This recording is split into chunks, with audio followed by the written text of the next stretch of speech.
I don't think a lot of people realize how much goes into the planning and development of a vineyard. And I look at Sauvignon Blanc, too, as it can be very transparent of the farming style. A lot of people don't realize Sonoma County is 1 million acres. Makes us about the size of Rhode Island as a state. For most people who are really into wine, being a wine dude, a wine nut, or whatever you want to call it, I think they all have a wet dream to make their own wine eventually. I really have fun with doing my job, with doing wine, with being viticulturist. You know, to stay out of the vineyard, I only have the shotgun for the bore, and I'm thinking, great. As much as I love Chardonnay, I didn't want to spend my nights worrying about it and my days talking about it. I worked 14 hours the day before I went into labor. I was determined to get most of that Chardonnay in. Another beautiful sunny day in Napa Valley in a room full of half crazy, half passionate people. I mean, how bad could it be? We say, so drink the wine. That's kind of our motto here at Life Between the Vines. One of the cool things about wine, besides drinking it, is the people you drink it with. And the stories you hear and tell with wine all come together to make every bottle unique. Discovering and tasting wine shouldn't be a homework assignment. And we believe that the people who are closest to wine have the best stories. So open a bottle. And welcome to podcast number 196. This week we feature Susie Selby of Selby Winery in Sonoma.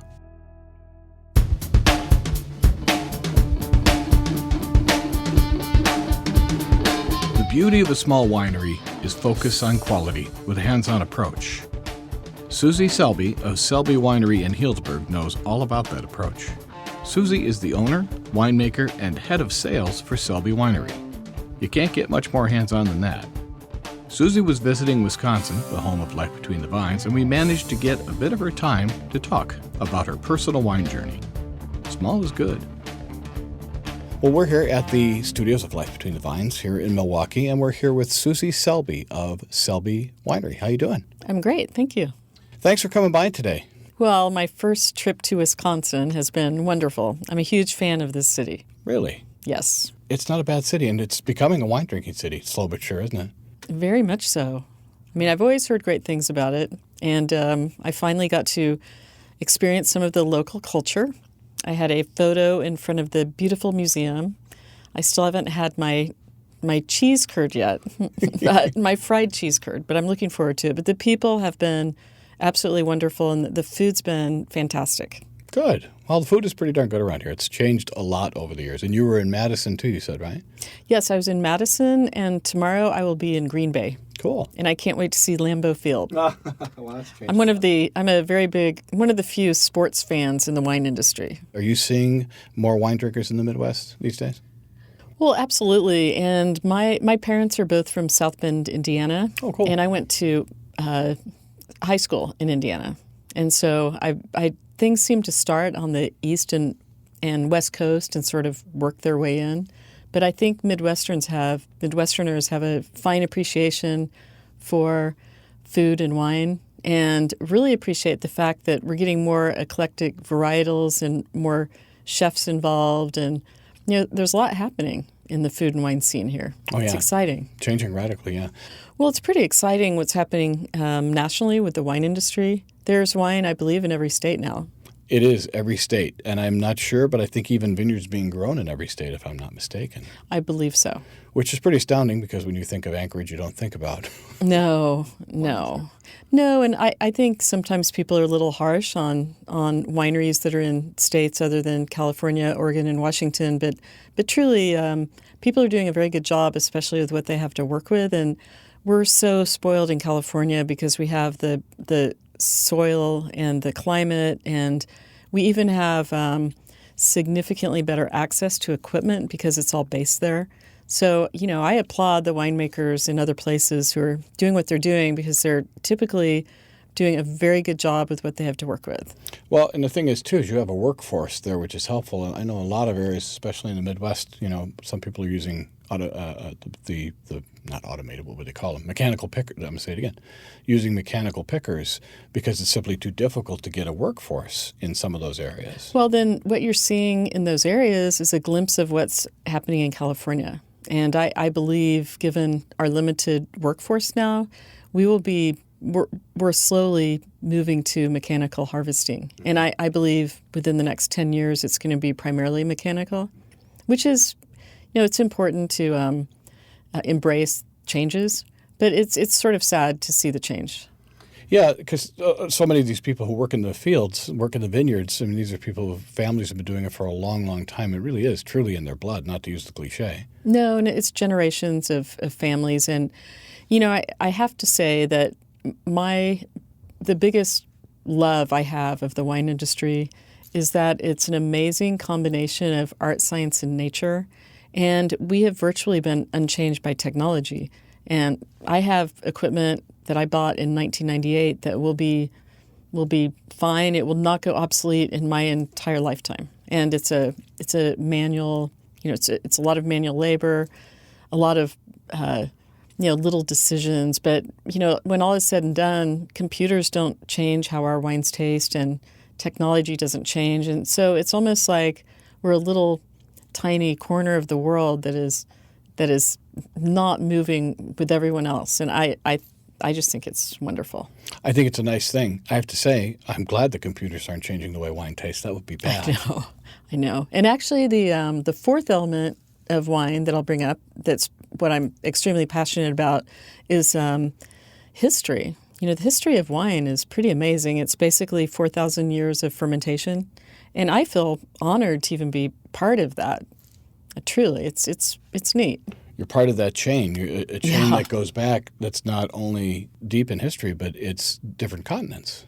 Oh yes, it's fun. So the whole industry is exciting, and I really mostly embrace those elements of it. That's nice. Well, let's talk about your story. One thing I was reading about, which was interesting, and I'll see if I can say this right. Your dad was a helicopter combat surgeon. He was in Vietnam. I don't think you can get much tougher than that in terms of occupation. No, my dad was an amazing man, very much a Renaissance man. He was a doctor. He was one of the premier spine surgeons in the United States, and he was a war hero in Vietnam. He also liked the arts. He was a clay sculptor and a marble sculptor. And, one is additive and one is subtractive. So he definitely used all parts of his brain, and he was funny. He had a great sense of humor, but he really loved wine, and he really loved food and wine. And I think the biggest gift now that my dad gave me, it wasn't just the passion for wine and food, it was the exposure to wine and food. And because of his national presence or international presence, my parents exposed me to food from all over the world and wine. And I did start enjoying wine at a very, very young age, as did my sisters. So we've always had an appreciation for it. How young was that? I'm sure I started enjoying. I'm saying enjoying instead of drinking. Doesn't that apply to me? Yes. I'm sure I started enjoying wine. We always had wine at the table growing up. It's almost like the Italian concept, sure. But we would always have a glass of wine at Christmas or Thanksgiving. And if we ever wanted to taste something or smell something, my parents always let us do that and encouraged it. As it should be, because you learn from that, and you do get more of a cultural appreciation for what else is going on in your world and around you in the world. Well, yes, and I just, wine has just held it's an important part of, again, I go back to history, but part of a meal and part of enjoying something together. It's just a lifestyle, I think. Not that it's a lifestyle at 13, but it is, eventually it's a addition to a good lifestyle. Sure. And it does bring people together, not just family, but people together in general, plus conversation. Oh, yeah. Yeah. Absolutely. That's a big deal. So did you start the winery with your dad, or was that on your own? My dad and I started it together in 1994, and he was still practicing medicine in Dallas, and he would come and help me blend and do things like that. But at the time, I was working for a larger winery, and I started out by working in the taste room. And I was working there because my dad and I wanted to start Selby together someday. But I worked in a tasting room. I learned how to drive a forklift and became the warehouse manager. And then I started working in the cellar and became a cellar master, and then became the assistant winemaker. So you really have taken the classic path for becoming an owner. I have. I mean, what I had working was an apprenticeship, and the nice thing now as the owner of a winery is I've worked every job. And I know, for instance, that it's harder to work in the tasting room than it is to work in the cellar. So my perspective is pretty good. And, and I guess when at the end of the day, I've done all the jobs and I can do all the jobs, but I think it helps have a better relationship with employees when they know you've done it all yourself. Yeah, because you could relate to them. Oh, yeah. And I know what they should be doing and how hard it is. And there are so many jobs that seem easy and they're just not. Hospitality is very challenging. And I think a lot of owners, if they haven't experienced that, don't really appreciate what a key job that is and how difficult it is. Sure. But, back to my background, after my dad and I started this, and my mother was involved as well, and my sisters, but my dad passed away unexpectedly of a brain aneurysm. Oh, geez, I'm sorry. In 1997. And my mother really felt that she should not be getting involved in something risky, which was the wine industry, and my sisters didn't want to be involved. So basically, I just decided to do it on my own, and my dad didn't invest at that point. So I just figured out a way, and I rented a warehouse, and I did what I had to do, and I kept making wine and kept working at the larger winery. And after all those years, I made it work. But I feel fortunate that I had that experience because it makes me appreciate where I am today. Oh, yeah, I'll bet. What year is it you started Selby again? 1994. Okay, so I'm kind of curious about the future, looking at this time, which was 22 years ago.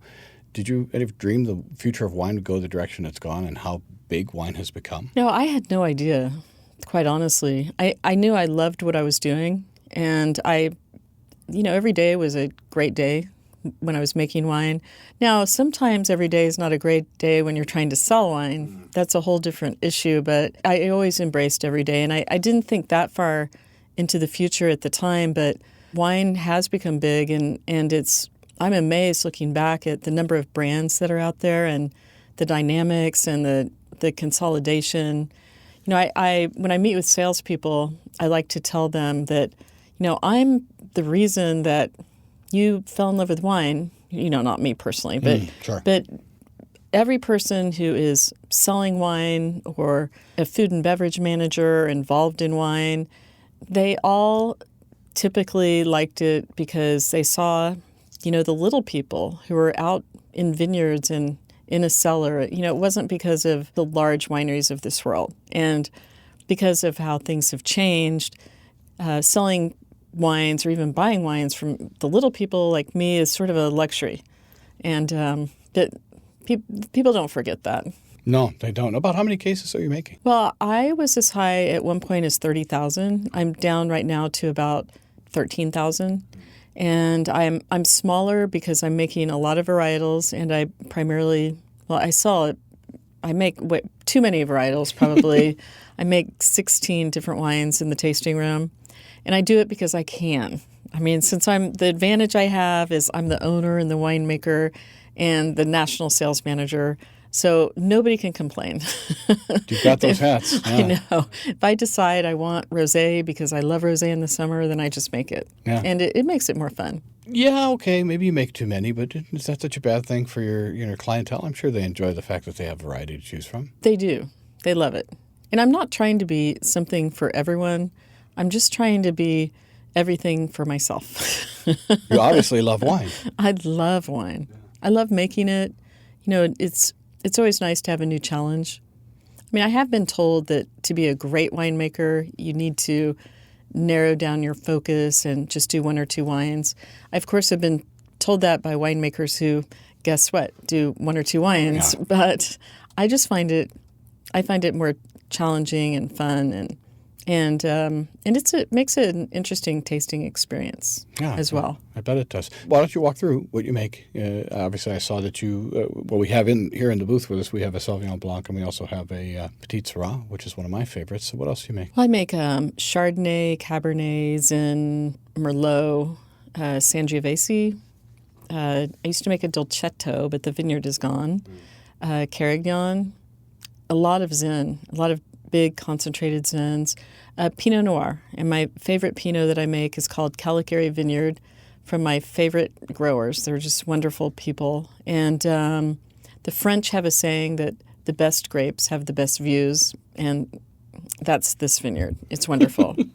I also do some late harvest Gewürztraminer and port and Petit Verdot, Malbec.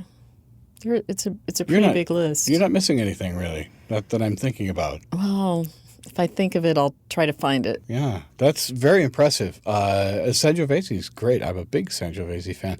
Now, do you own vineyards at all? I do not. Okay, so you're pretty much leasing everything you do. Well, I have contracts with growers, and most of my contracts are long-term contracts.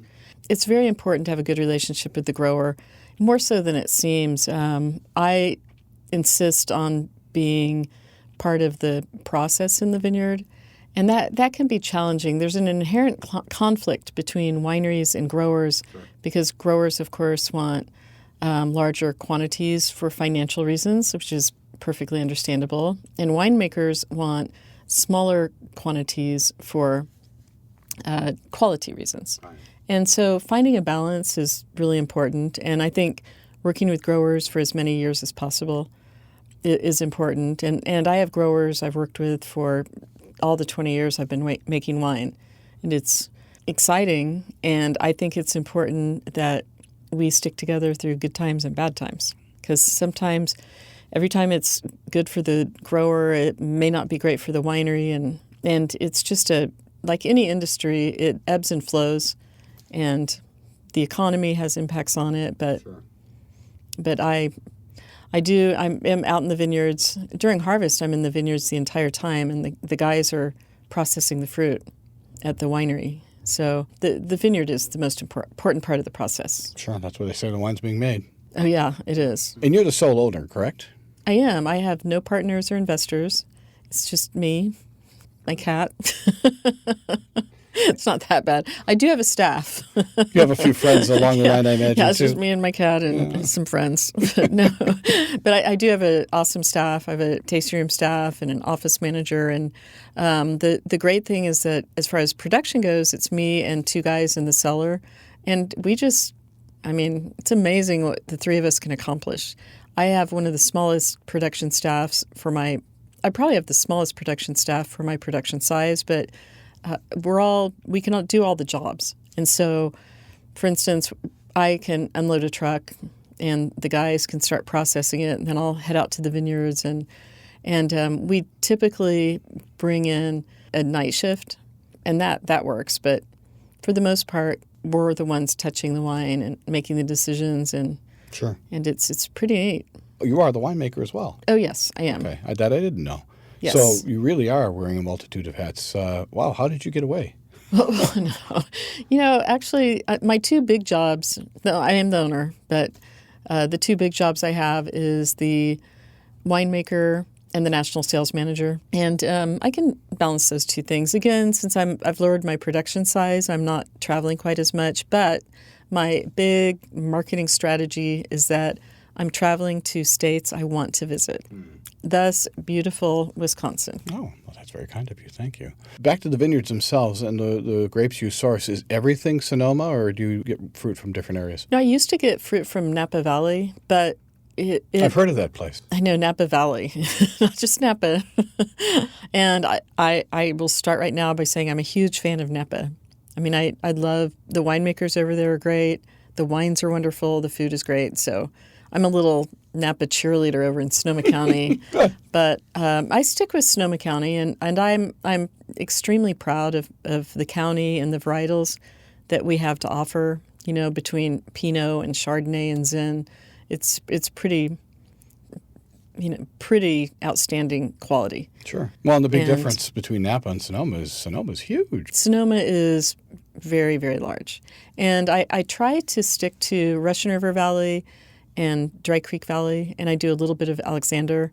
And occasionally I'll source fruit from Sonoma Valley, but not that often. And really the big important thing I do during harvest is I'm riding around in my car listening to country western music and checking vineyards. It is hard work. is very hard. And that's an interesting point. And I'm glad you brought that up, because that it is hard work, because other than the traffic that you can deal with in these areas, especially during tourist periods, is that you have to go to each one of these vineyards. You have to determine when you're going to pick. And that's what your entire business is based on, is that time you're going to pick, right? Well, it is. And I mean, the physically challenging part of it is I literally grab buckets, go out to the vineyard, and the way you sample vineyards, and you can either do it with berries or clusters. I do it with clusters. You know, first of all, it gives me a really good workout. Yeah, yeah, I bet. And secondly, I think I can get a better idea if there's uneven ripening within the clusters. And I walk down a row, and every fourth vine on the right, I get a cluster, and every fourth vine on the left, I get a cluster. And pretty soon you have buckets full of grapes. I take them back to the winery. We stomp it and get a sugar and get a TA and a pH and it's dragging all those buckets around. But also, you're being in the vineyard, one gets a sense of how close the grapes are or if there are any problems. And there are a lot of things that are important to physiological ripeness, such as the seeds need to be crunchy, they can't be chewy. The flavor development needs to be there, the stems should be brown. And sometimes some of those factors are there and some aren't, but there could be rain on its way, or perhaps the vineyard is starting to deteriorate. One might notice that the leaves are not on the vine anymore, and if that happens, then you're not going to get photosynthesis occurring. It's not going to be able to metabolize sugar. So there's a lot of judgment call and common sense, as well as flavors. Yeah, the whole idea is these are you, part of you. I mean, you're so in tune with your vineyard. That's kind of how it has to be, right? Well, yes, and especially that's why I think it's very important to have long-term relationships with growers. I mean, I could keep changing Merlot vineyards, for instance, but once you're in a vineyard, you get to know the vineyard, and vineyards are pretty different, have different personalities going on. Sometimes it takes a vineyard is very slow ripening, and it could take, let's say, 5 days to finally get to the bricks level, or overnight, all of a sudden, it's sweet. And sometimes that's not as related to the weather as it is the soil and just the characteristic of the vineyard itself. So it's a big advantage to spend years working with the vineyard. And you also know other things. Like, for instance, I can go out to a vineyard and I know whether I have to worry about the gigantic Rottweiler that could be chasing me through the rows. Has this happened before? Oh, yes. Oh, please. Or I have one vineyard where there are always wild pigs out there, and, they're not really scary, but they sort of are. And I have other vineyards where the owners are very particular about their social functions, and so I have to be careful not to interrupt a garden party when I go out there.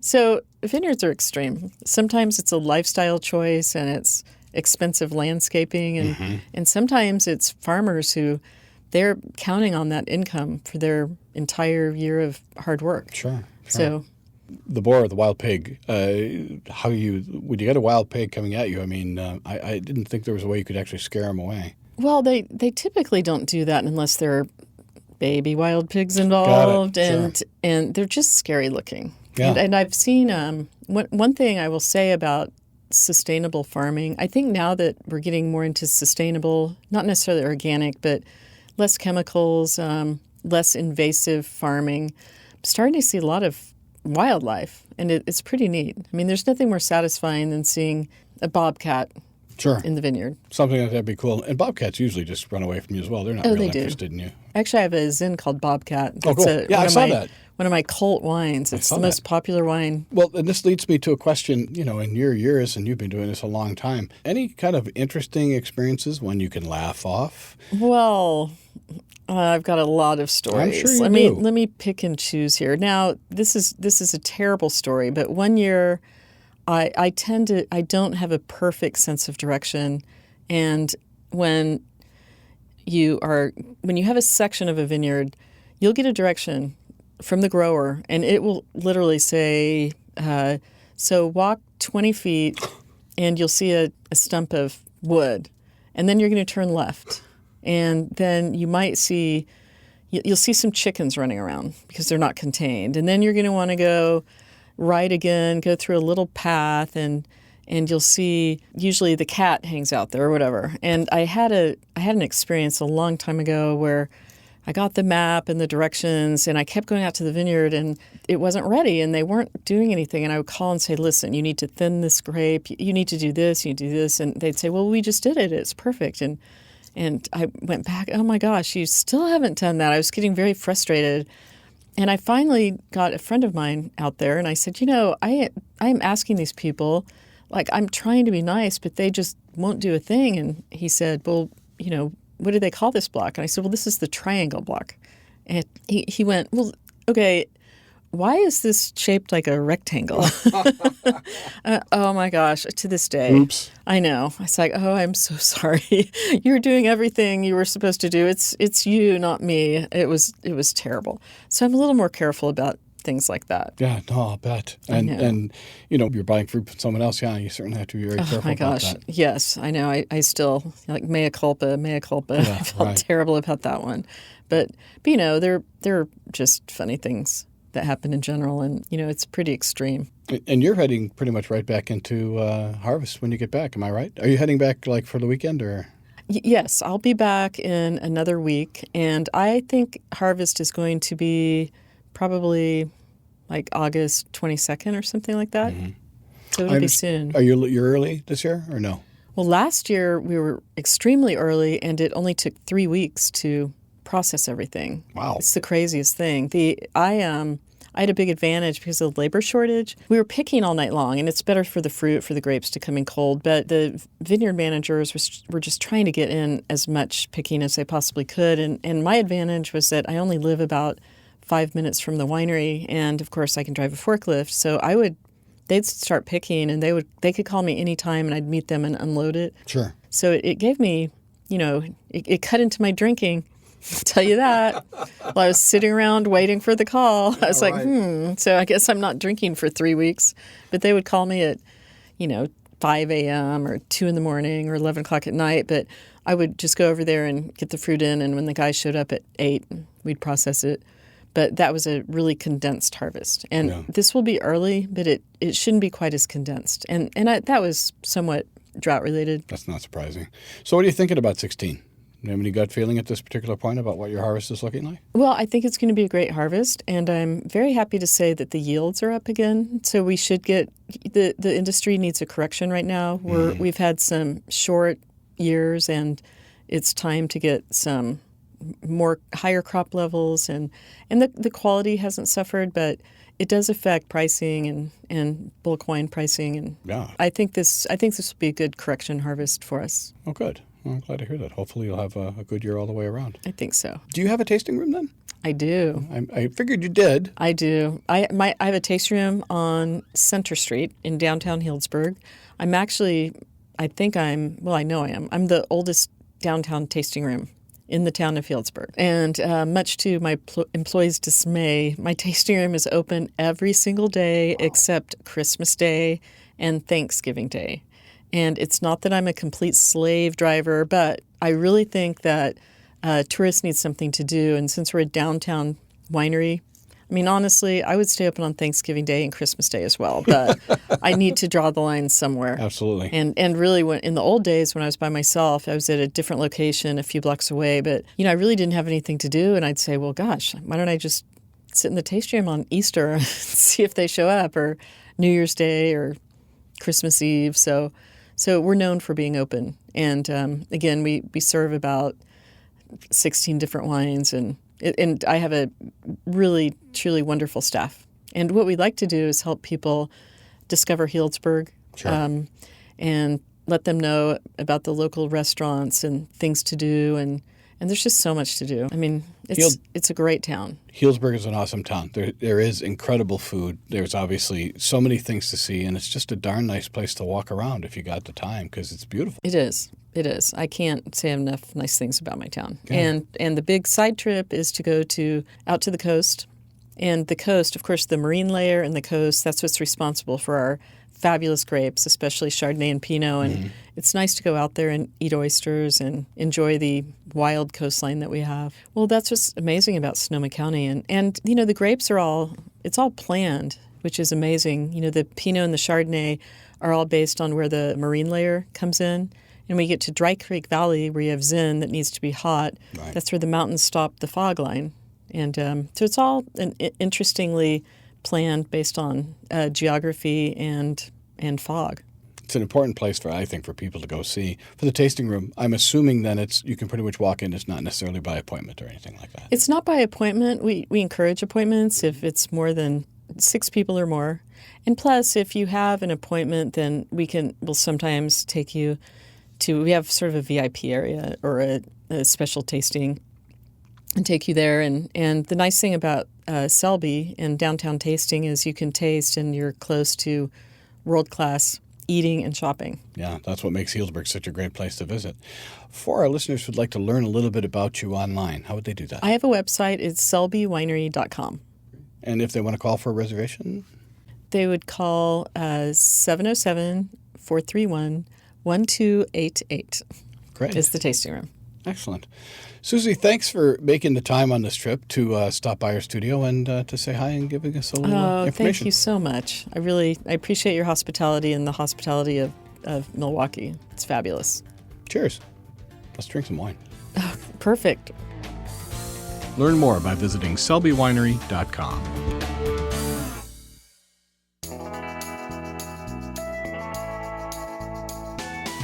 Thanks for listening, and remember to like us on Facebook. Also, check out our YouTube channel. Life Between the Vines is produced at Fifth Floor Recording Company in Milwaukee, Wisconsin. Produced and edited by Ray Pfister. Theme song and original music written and recorded by Tim Dondarevo. Our host is Kay Paskoff. Web design by Jenny Holland. Our graphics and website specialist is Lawton Hall. Our intern is Eden Herbert. Our web geek is Dan Gieshin. Photos by Jeanette Hernyak. Copyright 2016.